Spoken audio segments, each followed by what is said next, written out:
ዘመድኩን በቀለ ታሪክ ሰራ።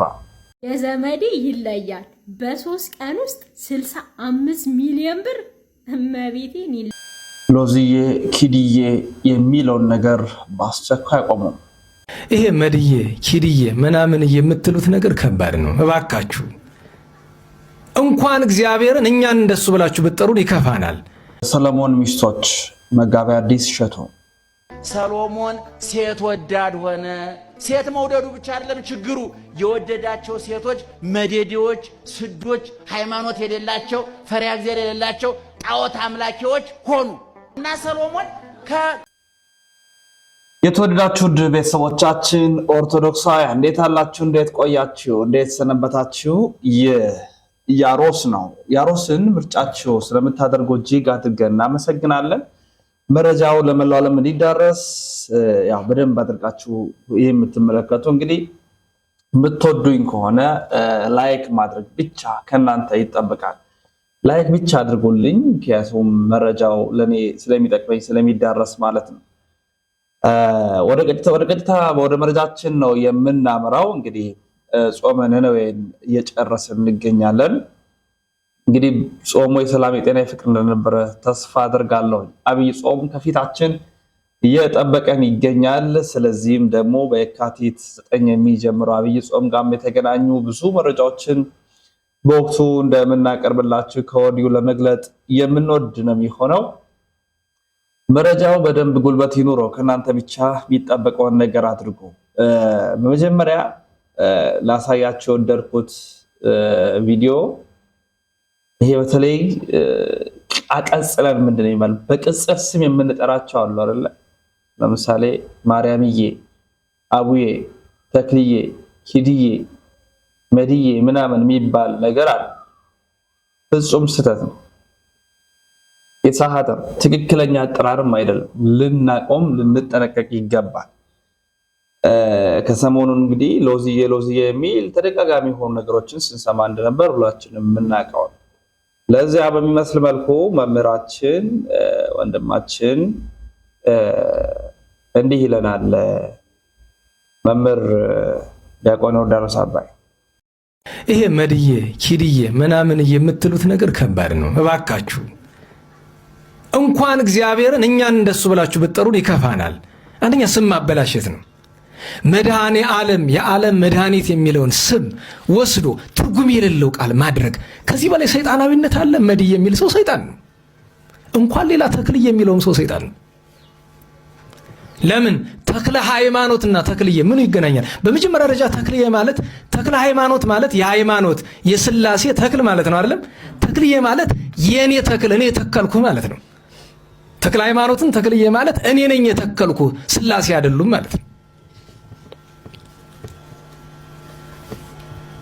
ሀብተ ማርያም የሚለው የእመቤታችን ሀብት የእመቤታችን ገንዘብ ማለት ነው አይደል? ሀብትዬ ይላል አይደለም? የኔ ነህ የሱ አይደለህም ነው።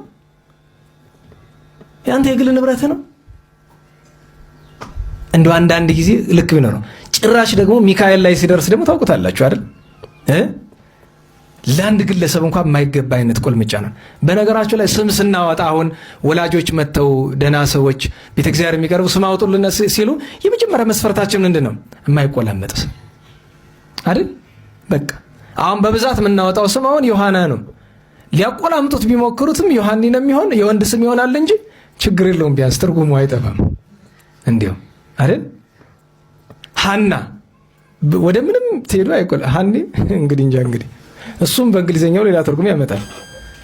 እንግዲህ ይሄ የሚቀጸል ስም የሚያመጣው በተለይ በቅዱሳን ላይ በጣም ተደጋጋሚ የሆነ ነው። እንደውም ብፁዕ አባታችን ብፁዕ አቡነ ኤርሚያስ የሰሜን ወሎ ሀገረ ስብከት ጳጳስ ሰው እንደዚህ አታድርጉ፣ ትክክል አይደለም፣ የሰራን ያለው ነገር አግባብነት ያለው አይደለም በሚል ነግረውናል እና በጣም አሁን አሳሳቢ ደረጃ ላይ እየደረሰን ያለ ይመስለኛል። በጣም ትኩረት ያሻዋል ያን ነገር እንደ ቀላል ነው ያየን ያለ ነው፣ ግን በጣም አሳሳቢ ነው ብዬ አስባለሁ። ስለዚህ ልንጠነቀቅ ይገባል የሚለው መልእክት የሚያሻማ አይደለም። ወደ ቀጣይ መረጃችን እናምራት። የሰሎሞን ሚስቶች እና መጋቢ አዲስ ሰሎሞን ሴት ወዳድ ሆነ። ሴት መውደዱ ብቻ አይደለም ችግሩ፣ የወደዳቸው ሴቶች መዴዴዎች፣ ስዶች፣ ሃይማኖት የሌላቸው ፈሪሃ እግዚአብሔር የሌላቸው ጣዖት አምላኪዎች ሆኑ እና ሰሎሞን ከፍልስጤም፣ ከሊባኖስ፣ ከግብፅ፣ ከሶሪያ ከየትም ሀገር ሴት ሰብስቦ ቤተ መንግስቱን የሴት መናኸሪያ ያደረገው። የሴት መናኸሪያ ማድረጉ አይደለም ችግሩ፣ የሚያመጣቸው ሴቶች ጣዖት አምላኪዎች ናቸው። ለዚህ ነው እህቶቻችን የምታገቧቸውን ሰዎች ከሀብታቸው በፊት እነሱን ተቆጣጠሯቸው የምንላቸው። እኔ ከዚህ በፊት ተናግሬያለሁ። ጥሩ ቤት የሰራ ባላገኘው ብለሽ ቤት ሰርቶ ራሱ የፈረሰው እንዳጋጥምሻል። መኪና ገዝቶ ራሱ የተሸጠው እንዳጋጥምሻል። ስለዚህ መኪናውን ታዩና ሰውየውን ያዡ። ሰውየውን ከያሽው መኪናው የትም አይሄድም። ሰውየውን ከያሽው ቤቱ የትም አይሄድም። አሁን ሰሎሞን ከየትም ሰበሰበ ሴቶቹ ጣዖት እያዘሉ መጡ። ይገርማቸዋል። እየሰማችሁ ነው? ጣዖት እያዘሉ መጡ። ያ ቤተ መንግስት የማን ቤት ነበረ? የሰሎሞን የቤተ መንግስቱ አማካሪ ማን ነበረ? በዚህ ውጣ በዚህ ግባ ስለነበረው ማን ነው? አሁን ጣዖቱ ሲገባ በጣዖቱ አማካኝነት ወደዛ ቤት ማን ገባ? ሰይጣን ገባ። እግዚአብሔርና ሰይጣን በደባልነት ይኖራሉ? ኧረ በፍጹም አይኖርም። እናውቀዋለን። እኔ አሁን በደባልነት ሰው ጋር አልኖርም። እውነቱን ለመናገር ብዙዎቻችን ደግ እኮ የሆነ ዘወትር ስለማንገናኝ እኮ ነው። አንዳንድ ጊዜ ሰው በጋብቻ ታውቃላችሁ እውነተኛ ጠባዩ የሚወጣው መቼ ነው? አብሮ ማደር ነው፣ ወጭ መጋራት ሲጀምር። ከዛ ቤት በመጠናናት ጊዜ አይታችሁ የለም? በየሳምንቱ አንዳንድ ቀን ይገናኛሉ፣ ፍቅሬ ማሬ ይባባሉ፣ ይለያያሉ። ወደ ጋብቻ ሲገቡ ያልተጠና ጠባዩ ተጎልጉሎ ይወጣል። ይገርማቸዋል። ወጭ መጋራት ሲጀምር፣ ምኝታ መጋራት መሰለቻ፣ እውነተኛ ጠባዩ ተቆፍሮ ይወጣል። ይገርማቸዋል። ይሄ ነው እህቶቻችን። እኔ ነግሬያቸዋለሁ። በየሳምንቱ ግብዣ ይሄ አይቀጥልም። ቁርጡ ማወቅ አለባቸው። እኔ አንዳንድ ጊዜ ጋብቻ ትምህርት አስተምራለሁ። አንዳንድ እህቶች የሚያቀርቡ ጥያቄ ምንድነው? በፊት በየሳምንቱ ይጋብዘኝ ነበር፣ አሁን አቋረጠ፣ አሁን ወደ ትዳር ተቀየረ። አሁን ኬክ የለም፣ ወደ ሽሮ ተቀይሯል። ኬክ አበባው ወደ ሽሮና በርበሬ ተቀይሮ ኑሮ ተጀምሯል። ያቺ የሽርሽር የምርጫ ቅስቀሳው ጊዜ አክትሟል። እሱ አልቋል። አዲስ ህይወት ተገብቷል። አሁን ይሄን ጎምዛዛ ህይወት መጋፈጥ ነው የሚጠበቅብን እህቶቻችን። ስለዚህ አሁን ሰሎሞን ከየትም ሰብስቦ አመጣ። የሰበሰባቸው ሴቶች ጣዖት አምላኪዎች፣ የሰይጣን መናኸሪያዎች ናቸው። ያ እግዚአብሔር ሲወጣበት ሲገባበት የነበረ ቤተ መንግስት፣ ቅድስና የሰፈነበት ቤተ መንግስት፣ ጥበብ የነገሰችበት ቤተ መንግስት፣ ብልሃት የሰፈነበት ቤተ መንግስት፣ ፍትህ የሰፈነበት ቤተ መንግስት፣ በእውነቱ በረከት ሞልቶበት የነበረ ቤተ መንግስት እግዚአብሔር ሲወጣ አብረው እነዛ ነገሮች ወጡ። ማን ገባ? ሰይጣን ገባ። ሰይጣን ሲገባ ክፉ ነገር ሁሉ አብሮ ገባ። ወገኖቻችን ሰሎሞን ከዛ በኋላ ባከነ፣ ባዘነ፣ ለየሰ። እንዳውም ግዙ ምንድነው የሚለው? ዋትለዋሁ አንስተያሁ ድራ አማልክተ ባዕድ። ዛሬ የግብጿ አብራታድርና ምን ትለዋለች? ሰሎሞን የግብፁ ጣዖት ሌላ ጣዖት ነው። የግብፁን ይዛ መጣ። ተወደኛለህ? አወድሻለሁ። ለዚህ ጣዖት አሰግድልኝ? አረ ሰግድልሻለሁ። ሰግድ። ለማን ሲሰግደ ነበር? ማን ሲያነጋግረ ነበር? አሁን የሚገርማችሁ ትልቁ ደስ የሚለው ነገር ሰሎሞን ካግበሰበሳቸው ሴቶች መካከል የእግዚአብሔርን ስም ጠርታ የተገኘች የኛዋ ንግስት ናት። ይገርማችኋል። ነገ የፊልስጤሟ ትመጣለች። ታድርና ሰሎሞን ለኔ ጣዖት አሰግድልኝ? አረ ሰግድልሻለሁ። ይንበረከካል። አንድ ጊዜ ፍሬን በጠሰ፣ ራሱን መግዛት ተሳነው። እሴቶቹ እግር ተንበረከከ፣ ሰይጣን እግር ተንበረከከ። አሁን ሰሎሞን እሴቶች እግር መንበርከኩ ራሱን መጣው አይደለም ችግሩ፣ የያዘው ስልጣን ብዙ ሚሊዮን ህዝብ የሚመራበት ስልጣን ነው። አሁን ሰሎሞን ተራ ሰው አይደለም፣ ኃላፊነት ላይ ያለ ሰው ነው። እንደው ዝም ብሎ የትም የሚያድር የትም የሚያስብ የትም የሚናገር መሆን የለ ኃላፊነት። ለወጣቱ የሚያስተላልፉበት ምክር ቅመም ጨምሩበት ማለት ነው። ያዝናኑ የሚያስተምሩ መምህር ናቸው መጋቢ አዲስ እሸቱና የሶሎሞን ሚስቶች ጣዖት ይዘው ነበር የመጡት። እግዚአብሔርና ሰይጣን በደባልነት ደግሞ አይኖሩ። ስለዚህ የምታገቢው የምታጭው የምትመርጭው እቃውን ይሄ ምንድነው የምንለው ይሄ ማቴሪያሊስቲክ የሆኑ ነገሩን ሳይሆን እሱን መሆን አለበት። እሱ በጎነቱን አይተሽ የሱን ልበቀናነት አይተሽ የሱን የእምነት ጽናት አይተሽ ከወደድሽውና ካገባሽው ነገ የሚመጣው ቤትና መኪና በሱ ውስጥ የሚሽከረከሩ ናቸው። እሱን አስቀድሚ፣ እሱ ይቅደም የሚል ደስ የሚያሰኝ መልእክት ነው የተላለፈው። ወደ ዘመድኩን በቀለ እንምጣ አይደለ? ዘመድኩን በቀለ ታሪክ ሰርቷል። ምንድነው ታሪክ የሰራው ካልን ከዋልድባ ጋር የተገናኘ ነው። ስለዚህ ልናመሰግነው ይገባል። ወደድንም ጠላንም ዘመድኩን በቀለ ልናመሰግነው ይገባል። እንዴት ነው የሚለውን እስኪ ላንብብላችሁ። እርሱ ብዙ ጊዜ ወደ ማህበራዊ ሚዲያ በሚያመጣቸው አይደፈር የሆኑ ትችቶች፣ በሚያምነው የፖለቲካ አቋምና በሚያስጮህ ርዕሶች ምክንያት እልፍ የውዝግብ፣ እልፍ የውግዘት፣ የፍረጃ እንዲሁም የፍርድ እጅ ቢቀርብበትም በተቃራኒው እርሱን የሚከተሉ ደግሞ ጥቂት የማይባሉ ምዕመናንም አሉ። ይህንንም እውነት በዚህ ሳምንት አይተነዋል። በረሃብ አለንጋ የሚገረፉ ገዳማውያን ባከናወነው የገቢ ማሰባሰቢያ መርሃ ግብር ከ40 ሚሊዮን ብር በላይ 40 ሚሊዮን ብር በላይ ማሰባሰቡን ስትመለከት ሀሳባቸውን ብቻ ሳይሆን ሀብታቸውንም ጭምር የሚለግስ የከበዱ ተከታዮች እንዳሉት ያሳያል። የፖለቲካ አቋሙንና ሚዲያ ላይ የሚያቀርበውን ትችት በከፊል የሚጎረብጠኝ ቢሆንም መምህር ዘመድኩን በቀለ ላወቀና ለተግባር ስሙ ሰው ግን ምን ያህል ቅንነት፣ ትጋትና ንጽህናን ገንዘብ ለማድረግ የሚጥር ወንድማችን እንደሆነ አብረን በፈጸምነው 3 የእርዳታና የአብያተ ክርስቲያናት ተከላ አገልግሎት አውቀነዋል። ሁኔ ደንበላሽ ነው የሚጽፈው። አንድ አገልጋይ ክፉ ነው ብለህ ባመንክበት ሰዓት ለመሳደብና ለማጠልሸት በምንራቀቅበት ያህል በጎ ሲሰራ ደግሞ እጅ ነስቶ ማመስገን የግድ ነው። ከንግግሩም ከአኗኗሩም ከስብከቱም ከውሎም ሆነ ከታሪኩ አንዳች ሳትጥል እናም ሳትነቅፍ የምትወስድበት የክርስቶስ ኢየሱስን ሕይወትና አገልግሎት ብቻ ነው። ሌሎች በተገለጠም ሆነ ባልተገለጠ ጥቁር ነጭ ገጽ የምንከስበትንም ሆነ ጸንተን የምንቆምበት ሕይወትና አገልግሎት ያዝን እንደሆነ አምላካችን ያውቃል። ሐሳቡን ስንሰበስብ የትኛውም ሰው ለክፋት ከማይደርስ ከሚጠላው ድክመቱ ጋር ለቤተ ክርስቲያን ይጠቅማል። ይሄ ወደ 40 ሚሊዮን ብር በላይ በማውጣት መኪና በቀጥታ ለዋልድባ ሰቋር በሚገኘው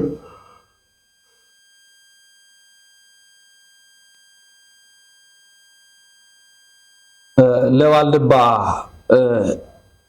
በገዳማውያን አባቶቻችን ከ40 ሚሊዮን ብር በላይ ወጪ በማድረግ ማለትም በማሰባሰብ የመኪና በጣም አስቸጋሪ የነበረውን ሁኔታ በመቅረፍ ጥያቄያቸው እንዲመለስ አድርጓል።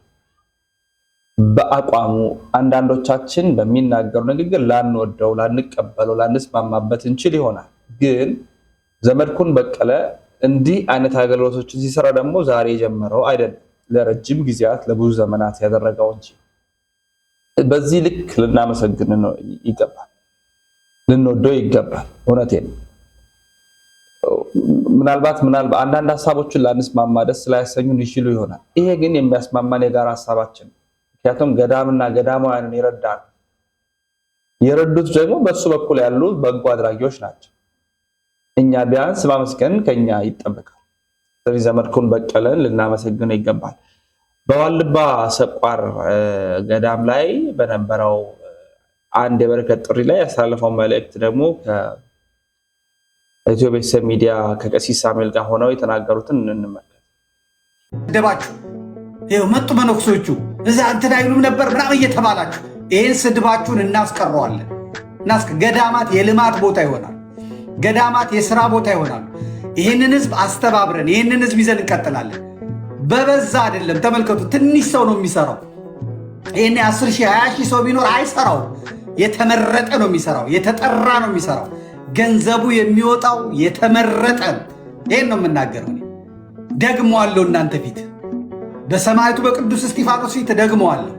ማጅራት የመታ ዳኛ ሆኖ በጉቦ ቤተሰብ የበተነ ደም ያስለቀሰ በግልሙትና የመጣ ደም አፍሶ የመጣ በሙስና የመጣ በዝርፊያ የመጣ ቀምቶ ሀብታም የሆነ አጭበርብሮ ሀብታም የሆነ በበርበሬ ውስጥ ሸክላ ከቶ የማህበረሰብን ጤና አውኮ የከበረ ቅቤ ነው ብሎ ሙዝ ደባልቆ የሸጠ በጤፍ ውስጥ አፈር የሸጠ በሚዛን ያጎደለ የከበረ እንጀራ ውስጥ ጀሶ ከቶ ሰጋቱራ ከቶ የሰው አይምሮ የበረዘ የዚህን ሰው ገንዘብ አይቀላቀልባችሁ።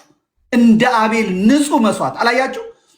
1000 ብር ነው ያለኝ የሚል 500 ብር ነው ያለኝ የሚል ሌሎቹ ደግሞ ሰርተው ግማሽ ሚሊዮን 200,000 ይሄን ነው የምንፈልገው። ቤተ ክርስቲያን ይሄን ስላልመረጠች ነው፣ አከሰስ ገሰሱን ስላረገች ነው። ኢትዮጵያ ሰላም ያጣችው ቤተ ክርስቲያን ስላልተስተካከለች ነው። ኢትዮጵያ ጦርነት ውስጥ የገባችው ቤተ ክርስቲያን ጸሎቷን በትክክል ስላላረገች ነው። ኢትዮጵያ እንዲምትታመሰው ቤተ ክህነቱ በትክክለኛው ጎዳና መስመር ላይ ስለሌለ ነው። ጸሎቱ ቅዳሴው ስራ ስለሆነ ሰዓት ደሞዝ እንዳይቆረጥበት ስለሚሰራ ይህን ማስተካከል የምንችለው ደግሞ እኛ ነን። እናንተን በመያዝ እናንተን በማሳረፍ እኛ ገዳማት ላይ እኛ አባቶች ላይ የሚታይ ነገር እንደዚህ ካመጣን ህዝቡ የት ገንዘቡን መጣል እንዳለበት የዘመዴ ይለያል። በ3 ቀን ውስጥ 65 ሚሊዮን ብር እመቤቴን ይለያል። የዋልድባ አባቶች የሰቋር ኪዳነ ምሕረት የዋልድባ አባቶች ችግር እፎይ እርግፍ ብሎ ጠፋ። መድኃኔዓለም የተመሰገነ ይሁን። የነሱን ችግራቸው እንዳራገፍከው በመጀመሪያ እውነት ክብር ሞገስ ለሆነ ለመድኃኔዓለም ጠይቀህ እንዳታፍር ንጹህን መስዋዕት ያልተሰረቀውን በዝሙት ያልመጣውን ደሃ ያላስለቀሰውን ገንዘባችሁን አምጡ ብለህ 1ም 2ም ተቀብለ ንጹህ መስዋዕት ይሄንን ለገዳሙ ስላበረከትህ እግዚአብሔር ይስጥልን። ንፉጎች አንሆን። ሁላችሁም ኮሜንት ላይ የነሱን ችግር ከስር እንደነቀልክ መድኃኔዓለም የልብህን መሻት ሁላ ይሙላለ፣ ችግሮችህ ይንቀልለ፣ በልጆችህ ያስደስት፣ ልጆችህን ለወግ ማድረግ ያብቃለ፣ ረጅም እድሜና ጤና ይስጥ፣ የናፈቀውን ነገር ሁላ ይፈጽምለ። እኔ ቃላት የለኝም። እመቤቴን ሁላችሁም አመስግኑት፣ ልናመሰግነው ይገባል። የዋልድባ አባቶቻችን ኢትዮጵያ የምትኖረው በአባቶቻችን በገዳማውያን ጸሎት ነውና ይሄን ችግር እንዲፈታ ለረዳው እዚህ ላይ ለተሳተፋችሁ በያቅማችሁ ዋጋ ለከፈላችሁ ለሁላችሁም እግዚአብሔር ይስጣችሁ። በማይዘነጋው በማይረሳው መዝገብ ይጻፋችሁ። ሁሌ ስዕሏን ይዘህ የምትዞራት ኪዳነ ምሕረት ወላዲተ አምላክ ቤዛዊተ ዓለም ሁሌ አትለይክ። ዘመዴ እናመሰግንሃለን፣ እንወድሃለን። እኔ እኮ ቃላት አጠረብኝ። መድኃኔዓለምን ዲያቆን አገኘው ወንድሜ ሁላችሁም ወቁት። እኔ በአካል በመልክም ዛሬ ነው ያየሁት። እግዚአብሔር በሚያውቀው በቴለት ነው ያየሁት፣ በመልክ አላውቀውም። ዲያቆን አገኘው ማለት የበርሜል ጊዮርጊስን ቀርጾ ዘመዴ እንዲህ አይነት ጸበል አለ ብሎ ያሳወቀኝ ቪዲዮውን የላከልኝ እኔ ያንን ቪዲዮ ይዤ በመረጃ ቲቪ በቴሌግራሜ ዓለም እንዲያውቀው ያደረኩ በድምፅ ብቻ የማውቀው ዛሬ መልኩን ያየሁት ማለት ነው። አሁን ደግሞ ዋልድባ እዚያ እየተማረ እያለ እኔ ዋልድባን ጉዳይ ሳቅ ይሄን የዋልድባ ጉዳይ ይዞልኝ የመጣ እሱ ነው የነገረኝ እሱ ነው። እዛ ካለማ ችግራቸውን እስኪ ብዬ ችግራቸውን በሙሉ ቀርጾ ከአባቶች አገናኝቶ ይሄ መርሃ ግብር እንዲሰራ ያደረገ የዋልድባ ሰቋር ኪዳነ ምሕረት ችግር እንዲፈታ ያደረገ ወንድማችን። ይሄ ብቻ አይደለም። አባቶች ከዛ ወደ ቤት ለመያዝ ሲልኩት ከመነኮሳት ከገዳሙ ከተላኩ መነኩሴ ጋር መኪና ተገልብጦ 8 ነው 7 ሰው ሞቶ እሱና እኛ መነኮስ የገዳሙ ሰው ተርፈው እሳቸው በኦፕራሲዮን እሱ ደግሞ ጥርሱ በሙሉ የሚታከምበት አቶ እኔ ጆኒ ካሳ ጋር ደውዬ የተቀመጠ ብር አለ። አንድ ዶክተር ናቸው አሜሪካን ሀገር ያሉ ለፈለገ ለቸገረው ለአንገብጋቢ ስጠው ብለው ጆዬ ጋር ያስቀመጥኩት ብር ነበር። ያንን እንዲልክለት አድርጌ እግዚአብሔር የተመሰገነ ይሁን። የቀረም ካለ እንዲታከም አደርገዋለሁ። ጥርሱ የእሱ ጥርሱ ነው። የሕክምናውን ሪሲት ልኮልኛል። ይሄን ያለ ስልክ ነበረው፣ ስልኩ ተሰብሮበታል። ጥሩ ካሜራማን ነው፣ ጥሩ ባለሙያ ነው። ሲገለበጥ ስልክ የለውም።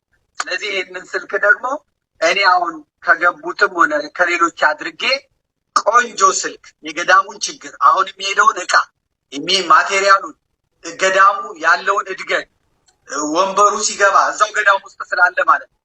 አንድ ላፕቶፕ ብንገዛለት፣ አንድ ኤዲቲንግ ማድረጊያ ማለት ነው። አንዲት ካሜራ ብንገዛለት፣ እንደገና ደግሞ አንዲት ስልክ ብንገዛለት፣ ከዛም ሲወጣ እንጀራው ይሆናል።